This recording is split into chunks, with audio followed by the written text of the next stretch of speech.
Hello and welcome to the Justice Factor. In May, President Cyril Ramaphosa will mark 3 months in office.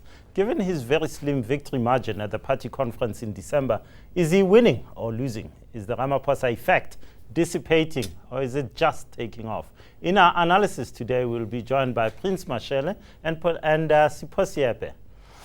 We have no winners or losers today, but a comment of the week. After our first discussion, we'll be joined by Umkhonto weSizwe Military Veterans Association NEC member Carl Niehaus to reflect further on the tenure of Ramaphosa and the state of the ANC. But first, revered analysts Prince Mashele and Sipho. Gentlemen, welcome to the show.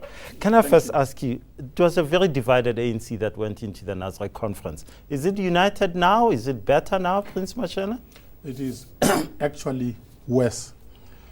If you look at what's happening in the Northwest, if you look at what is happening in KwaZulu-Natal, you can see that the center is not holding. We had expected, most people had expected, that after Nasrec, you would see the entire ANC rallying behind the leadership. Look at the provincial conferences that were supposed to take place after Nasrec. Not a single one of them has taken place. What does it tell you? It tells you that the ANC is actually fractured. When you said what you said right at the beginning there, Sipho and I went, Sipho, are you as shocked as that, or are you in agreement here? I agree with the fact that the center is not holding, and part of it is that, as Prince was saying earlier to me, that the new president has not been able to mobilize members of the ANC around a single idea.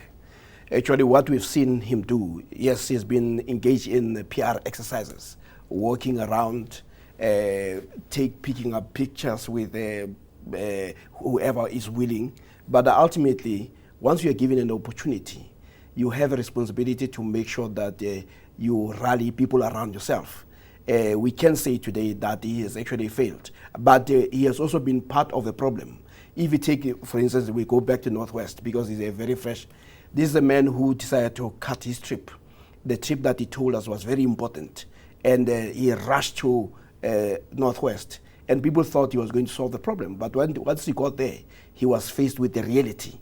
Even as we speak today, the impression and drama that was created. Because of the complexity of the problem. No, but the point is that take time, consider what's on the ground, and then take action. But you don't create a drama that is unnecessary. I mean, South Africa is a home of protest. And we've had houses burnt, we've had buses burnt, and for you to leave Europe or UK to rush and say, I'm going to solve a problem, it means that you have no understanding. And in a sense, what happened there is that some people say this was almost orchestrated, but you go back to other provinces, you find the same thing. I'm going to give Prince Mashele a chance. Here is the thing. This is how things work in a normal situation. A president does not fly into a crisis zone before he has been briefed by the officials of his party that they have done the groundwork, so that when it gets there, he cuts the ribbons. Exactly. Now, this is an abnormal president who cuts an international trip and he creates drama, and he gets there, he gets embarrassed. Why did he go there without him knowing that the groundwork has been done? Here is the thing about Cyril Ramaphosa. The factions that did not like him are up in arms. They are not fully behind him. And he's aware of it. When he goes to KwaZulu-Natal, he goes there with his tail in between his legs. He knows that he commands no authority in that province.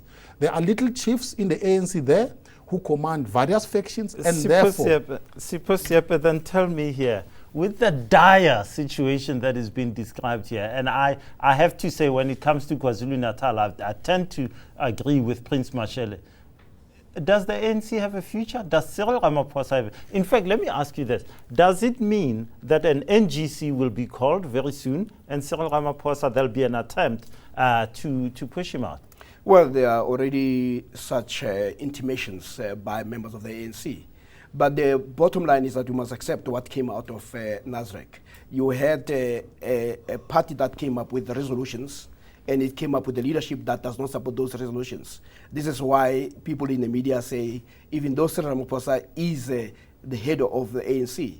The policy direction does not come from the ANC, and the policy debates do not come from the ANC, they come from outside. Whether one agrees with those policy debates, but the point that you would have expected that the party that emerges out of a national conference will be the one that, especially... But both of you will agree, Cyril Ramaphosa won by 179 votes over Nkosazana Dlamini-Zuma. That is, out of a conference of what, 5,200 delegates. That's thin.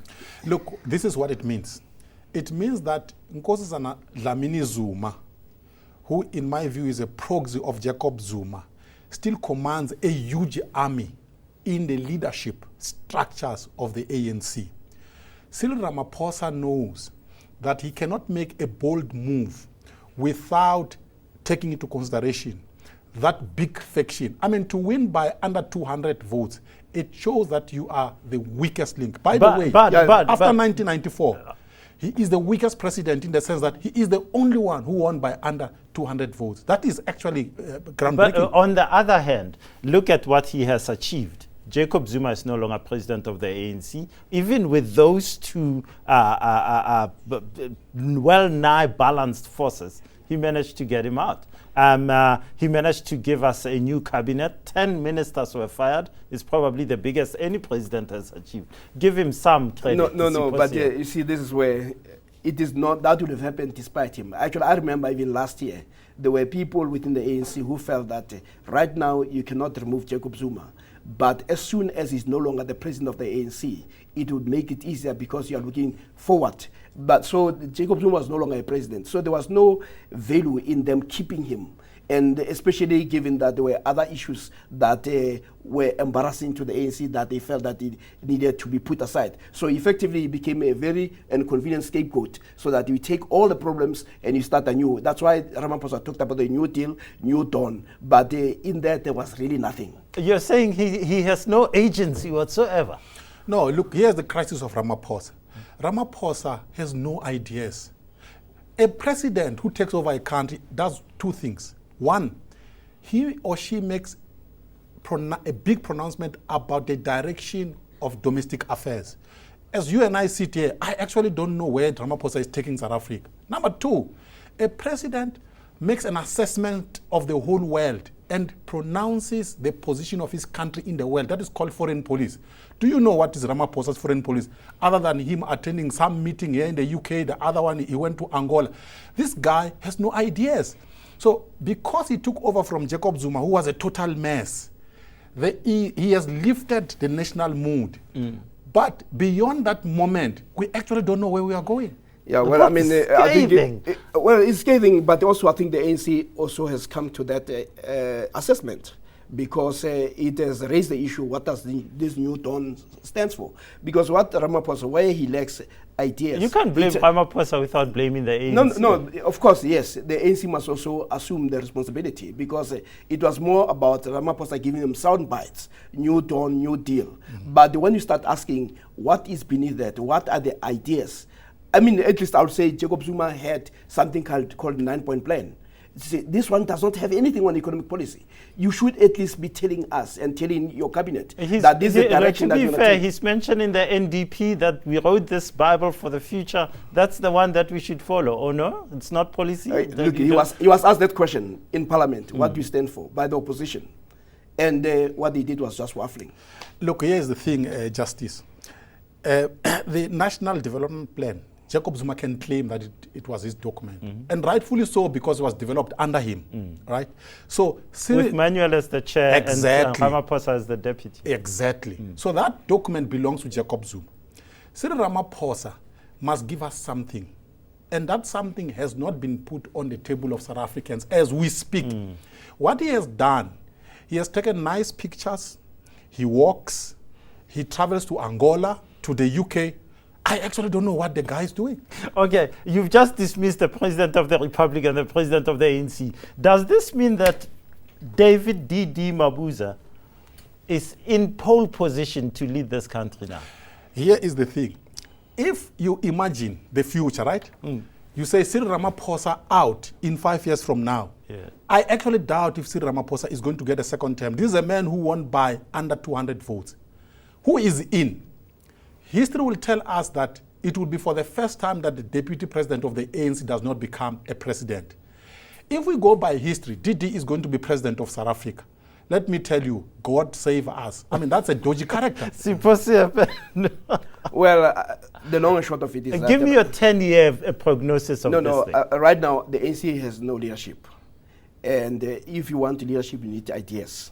The ideas that will take you forward. We don't see that. Sound bites will not work. Taking pictures will not work. Walking will not work. And ultimately, the opposition parties are going to milk this emptiness to make sure that they do better than what the ANC has been doing. At the moment, the ANC is in trouble. Would it be in a better position if Dr. Nkosazana Dlamini-Zuma had won? At least I think she has a position, she took positions, but that will go beyond sound bites. Whether the ANC as a whole is sustainable is, for me, the biggest challenge that we are facing. Look, I think Nkosazana Dlamini-Zuma would be worse, because she, in my view, belonged to the captured project of the Guptas. If she had taken over South Africa, by now I think would have been downgraded again by international rating agencies.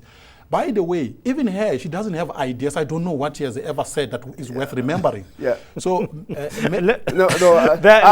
Julius Malema has written to the ANC saying, "Let's talk." He goes and speaks at the funeral of Winnie Madikizela Mandela, and the president's speech afterwards is all about, oh, Julius will go with me to the Marikana, Julius, and so forth. Are we seeing the EFF reversing into the ANC? But that's actually what you've described is a description of absence of leadership. Julius can go to Marikana alone. The president of the country needs somebody to take him with. What type of a president is that? That I can't go. In the past, it was no, Miss Mandela will take us. Now she's gone. Julius, please take me there. How do you explain it as a member of the ANC that your president cannot go to a place in the country without seeking assistance? Look, Cyril Ramaphosa has promoted Julius into a little demigod. It is embarrassing for a president of the country, and I agree with Professor Seepe here, to say a young man is going to take me to Marikana. You command an army, you command the intelligence, you command the police, you want Julius to take you to Marikana.